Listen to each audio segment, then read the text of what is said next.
Hi you guys, welcome back to my channel. It's Raee, and as you can tell for today's topic, today we'll be talking about how to date yourself. So I've been getting a few people asking me this question because if you guys don't know, I am on a journey of dating myself for at least a year. I started last year, December 28th, and we are close to that finish line. So when I was doing a YouTube video the other day, I had another person just text me randomly and say, so how does one person date themselves? And I'm like, okay, that's confirmation. I need to go ahead and do this video. So I did text him a few different things, but I also wrote down some notes. And I tried to do the teleprompter thing, but it just was not working out. So I will be reading off my phone some of the notes. And then, I'll just come and chit chat a little bit about it. So let's go ahead and get right into it. So the first thing is to isolate. So this is probably the toughest thing to do, especially if you're a social butterfly and used to going out all the time. This is the season to learn how to be in your solitude and to know you more. So for me, if you know me, I was definitely a social butterfly. I like to be out all the time. I loved attention. So me sitting in the house was something definitely different because that's just not something I did. When I tell you I was just always out and about, and then you have to think I was traveling from Richmond to Charlotte back and forth, and sometimes it's Richmond and Philly. So I was just never in the house. It was like I was just paying rent here, and that's one of the other reasons that I did turn my place here into an Airbnb, because I wasn't here anyway. I was always gone. So let somebody pay the rent, because I shouldn't have to pay the rent if I'm not gonna be there all the time. So yeah, but anyways, I was just always out and about. Somebody was always calling me to come somewhere. Somebody wants to come get me to take me somewhere, or I would just be having like kickbacks. So it's like something just was just always going on, which can be distractions. So yeah. So that was probably like the hardest part, was to just stop and just stay in the house. So the next part of this is, in isolation, you learn to sit in silence a lot. No TV, just meditating and reading, because what you're doing is creating your peaceful environment. You talk to yourself more and start to notice your moods. This is also a great time to set a schedule for your life to implement discipline, because one of the most important reasons you're dating yourself is to prepare yourself for the one God has for you. So I sat in silence quite a lot. Like, I would just sit here and be quiet. I wouldn't be on my phone, because I also deactivated social media. That was a part of it for me. So everything that I'm talking about is just things that I experienced. But once you date yourself, you may experience something different. But I can only speak on me. So yeah, so I deleted all social media, so that wasn't a distraction for me. I just really wanted to sit in my solitude and be silent and listen to my own thoughts, because when you're constantly around so many people and then you're on social media, it's just so many distractions, so many different thoughts in your head, and when you're not that strong mentally, these things can really get to you. So you have to be very careful with who you allow in your space, because really, I think it's brainwashing. I think social media can be very brainwashing. I think if you're around certain people with a certain kind of mindset, that's also brainwashing. Just because somebody, don't hold like a clock up and go like that, does not mean it's not brainwashing. But when you're around somebody, you just tend to take on their spirit, take on their mindset. So you have to be very cautious with that. And if I'm talking like I have a list, I have these liners in, and they just make me talk like that.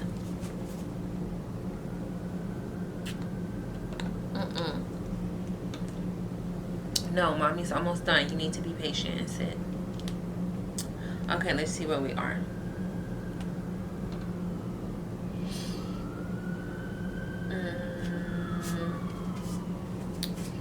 Okay, so when I had mentioned like setting a schedule for disciplining things, be on a schedule. Sometimes when you have too much free time, you just don't know what to do with your time, and that's how you can get distracted with different things, or you just don't even know what to do with your life.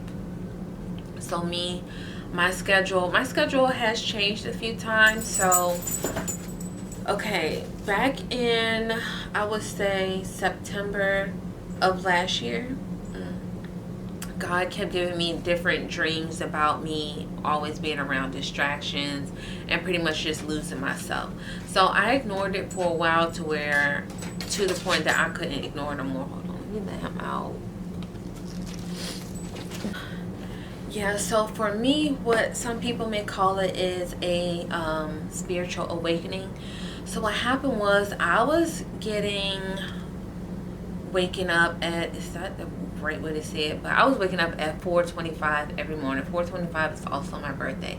So if you're also into angel numbers, you also know that that's like a calling for change.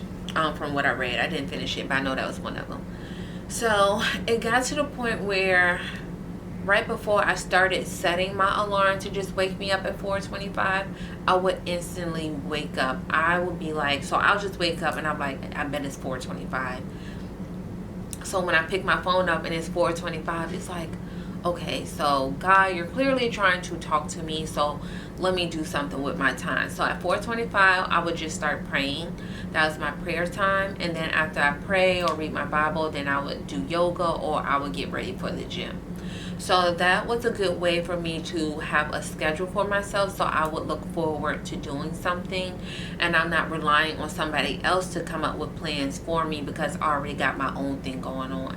And that also helps when it comes to a relationship, because you just never know what your partner may have going for himself, and you just don't want to be clingy and always expect him to, for you two to be up under each other or not have anything going on. Because at least for me, one thing I can't stand is a lazy man and a man that don't have nothing going for himself, especially because I work for myself and I just don't play that. So yeah.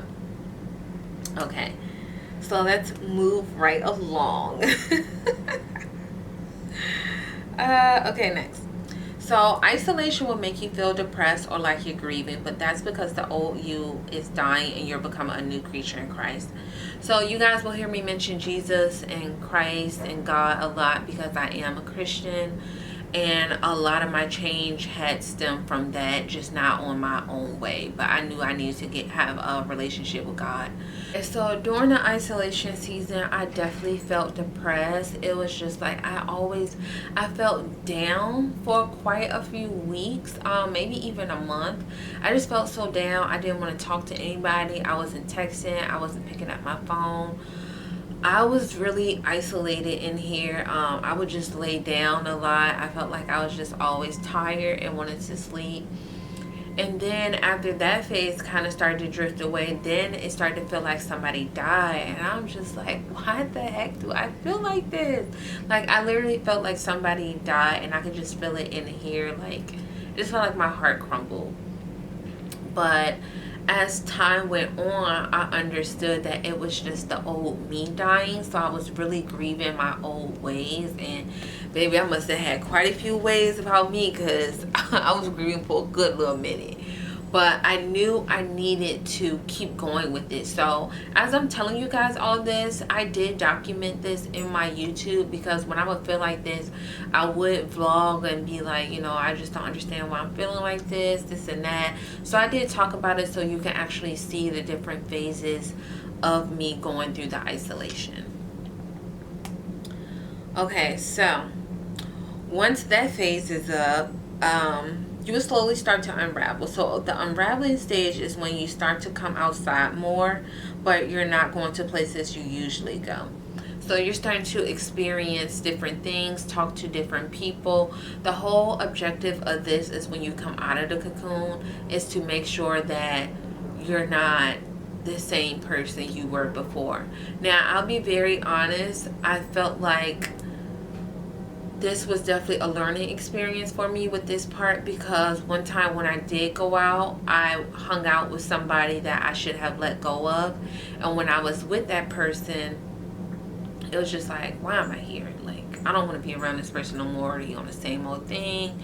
This just really not me no more. But I think I just had to see that for myself. So if you slip up and you may hang with somebody, then don't beat yourself up, because it's like you have to see it for yourself. I know me personally, I had to experience it for me to, understand it, or for me to accept it. I can't go off of what anybody else say. So it's like, if somebody say the stove is hot, it's like, you say it's hot, but how do I know it's really hot? You could be lying to me. Let me see for myself. And then I touch the stove and I get burnt. It's like, oh, it is hot. Okay, gotcha. Now I know. So that's the kind of person I am. So I went out and hung out with the person, and then, you know, when I got back home, I was just like, I can't do that. So I had to isolate myself again, because I also wasn't strong like I thought I was. I needed to gain more confidence in saying no to people, and really, you know, making sure that I'm not persuaded. So give yourself room to go through that phase as well, because you might need to see for yourself too. Let's see what else. Oops, I didn't mean to say Okay, so I also had to start going to different places as well. Like, I started going to different parks. I started going to different restaurants. I started looking up things online and just talking to different people around the city, so I can learn more places that the city has to offer other than what I'm used to. And that was a huge help too, because I met so many different people, and it's just made such a world of difference. And it's like, oh my god, this city actually do have things to do. But you're not going to know that if you're surrounding yourself with the same people and the same things. Okay, so the last phase. So the last phase is when you start to come out of your cocoon. Now you're like a butterfly coming out of your cocoon. And you're taking yourself on dates, and you're being open to love, but still protecting yourself to not love just anyone or be in the presence of anyone. So isolation should teach you to truly value yourself. It's like, I came up with this scenario. It's like, okay, so let's say you're in, you play basketball. We'll just say that. You play basketball and you got a trophy for it. You won. Okay, you're the champion. So then you decide to play again, and this time you failed. Well, I can't. Yeah, you failed at it. You lost. You hurt yourself. You got injured. And so now, besides that one trophy you got, now you're just down on yourself, and you don't value yourself anymore just because you lost one game. So you don't put the trophy in the attic. It's dusty. It's dirty now. So now that you're building yourself up so you can win the game again, that's when you come back out and you're like, okay, you know what? I am still a champion. I'm still it. So you clean off the trophy, you dust it off, and now you remember who you are. I feel like that's pretty much how the whole isolation season goes. Yeah, like, you know who you are. You know you're it. You know you value yourself, and just because you lost one time does not mean you're a loser forever. Like, you're going to get back out there and you're going to do great. Yeah, so valuing yourself, that's a huge thing, because I always used to talk about valuing things beforehand, but I truly didn't value myself like I thought I did. And it's not that, you know, you're in denial about some things. I mean, you can be in denial, but sometimes you just honestly don't know. You don't know. Like, I did not realize how valuable I was until I, you know, spent time to myself. And now that I spend time to myself, like, I'm so picky on even responding to people. It's like, you're not even worth my time. I don't want to see you. I don't want to hang out with you. No, you cannot call me. And if I ever see you in person, please don't ever touch me. I am very picky about people touching me. I'm so picky on that. Yes, dear. What is it? Yes, for your baby. Mommy look pretty. Huh? Mommy look so pretty. You just gotta make his presence known, honey. Like mother, like son. I got on makeup. Excuse you. But yeah, I need a sip of water.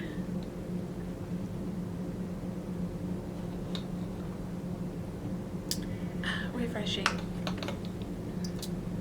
Oh my goodness. Ooh, child, you getting heavy. He just wants some love. His love language is physical touch. So anyway, yeah. So being by yourself will help you truly value yourself, and know that, you know, like I say, when people try to touch me, hands off the merchandise. You did not pay for this. Not to say, you know, you're doing it for money or anything, but you're just so protective of yourself. I really look at myself as a very expensive, rare diamond, and not everybody has the funds to get it. Like, it's just so exclusive. And when you look at yourself like that, you're not going to have a conversation with just anybody. And one thing about it, especially from a woman's perspective, like woman to woman, these guys know when you don't feel that great about yourself. They truly do. Like, just because you're single and you do all this talking, like, oh, I don't deal with this, I don't deal with that, honey, they be calling your bluff. Men have discernment when it comes to that, because really a lot of them prey on that, and that's what they're going to use against you to get you to do what they want you to. So, Rupert, no, mommy's going to put you down. Go back. Go. Yeah, so you cannot fake this whole confidence thing and truly valuing yourself, because people are going to see it. Even with, with the men, me as a woman, I can tell who I can run over. Not that I do that anymore. That's just not good. Like, if I can run over you, I don't even want you. That's just how I am. But yeah, like, I can call a bluff too. I can tell when a man don't have no confidence. I can tell when you don't have no backbone.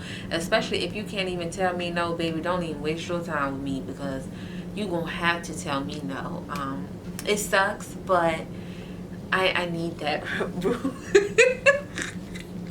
Rupert, get off the canopy. Stop it. Please get down. No, because now you're just being spoiled at this point. Yes, what is it? What is it? I see you. I see you. Mommy's working. You need to wait. Okay. Thank you. Anyways. No, this is not playtime, Rupert. Oh my goodness. So anyway, y'all, I am actually finished with this video, but just learn to, when you are dating yourself, just learn to really value yourself, love on yourself. One of the things that I wasn't doing was I wasn't cooking. I had always had people cook for me, or take me to dinner or bring me food, or I would eat out a lot. But I actually used to really love cooking, especially when I was in a relationship. I loved to cook because it made him happy, and I like to make people happy. So now that I've been to myself, I've been making myself happy by, cooking. So I've been doing a lot of things that I love to do, because when you're doing things that you love to do, you can also, shower your partner with those things that you love to do and make him happy as well. Rupert, please. Mommy's working. Scram. Oh my God, this dog is so spoiled. But you also just want to have a life outside of your partner. That way, to give you guys time to miss each other. Because what I love is, if I'm dating a guy and you have friends, I typically don't have friends. When you're a beautiful female, it's just hard to really have a lot of friends. It is. Maybe one day that'll change for me, but as of right now, no, it hasn't. Go hang out with your friends, do whatever, and you better be back home at a decent hour. And it gives me time to miss you and be like, oh, did you have fun with your friends? Well, back to reality, Jack. But yeah, I just, you don't want to be up under each other 24/7. You don't at all. I can see, like, in the beginning stages, yeah, because you're getting to know each other, and it's like you would much rather be with your partner than be with your boys or be with your girls. Because I know sometimes, like, I would hang out with the girls, but I'm like, all right, enough of y'all, bye, I got to go. I got a man, okay? I don't have time to be up under y'all all day. So yeah, but you just really get to learn yourself. The only thing I can really tell you, because everybody's experience is different, is to, at least try the isolation and start telling people no, and just focus on you. But anyway, guys, I don't want to ramble too much. I hope you guys got something from this video. This is just pretty much how I dated myself. How you date yourself will be different. I can only speak from experience, but isolation is pretty much like the biggest thing, because isolation it really is like a caterpillar that's, goes into their cocoon, and eventually they're going to come out of it and become a butterfly. So once you truly isolate yourself and date yourself, get to know you, talk to you, see what you like, see what you don't like, understand your mood swings, if you're a clean person, if you're a dirty person, what you would like help with in a relationship, what you don't need help with, but you're still open to it, learning not to talk back, learning to listen. Sitting in silence has definitely helped me to learn to listen, because one thing about it, baby, I will cut you off and not even care what you gotta say, because it's all about me and what I have to say. That has really, being isolated, it's just like, you know, I've learned to listen. Communication has taught me a lot just by sitting to myself and being like, you know, I have the confidence to speak up about this, because sometimes I feel like it's just a confidence thing that you don't want to speak up about an issue you're having, especially if you tend to be a people pleaser or you're persuaded by a lot. But to me, isolation was the answer for everything. So isolating, reading, and getting to know me has really made me become the wonderful woman that I am today. I've always been an amazing woman, but I feel like me truly valuing myself has made that go up even more, because I see it for myself. I don't need anybody to tell me, because I've always had men, I am going to toot my own horn, I've always had men tell me like, you're an amazing woman, you're this, you're that, and I'm just like, I wish I could see what they could see. But me being to myself, I finally could see it, and once I saw it, it was like, no wonder people act like this on me, no wonder people act like that. So yeah, I am going to toot my own horn on that, but I am still very much humble, don't get me wrong. But yeah, so that is it for this video. I hope this helps you guys. I hope I wasn't rambling too much, because I do just like to talk in front of the camera. It fits me. I love it. But that's it for this video. Don't forget to like, comment, and subscribe. Share this video, give me a thumbs up, and I will see you guys next time. Bye.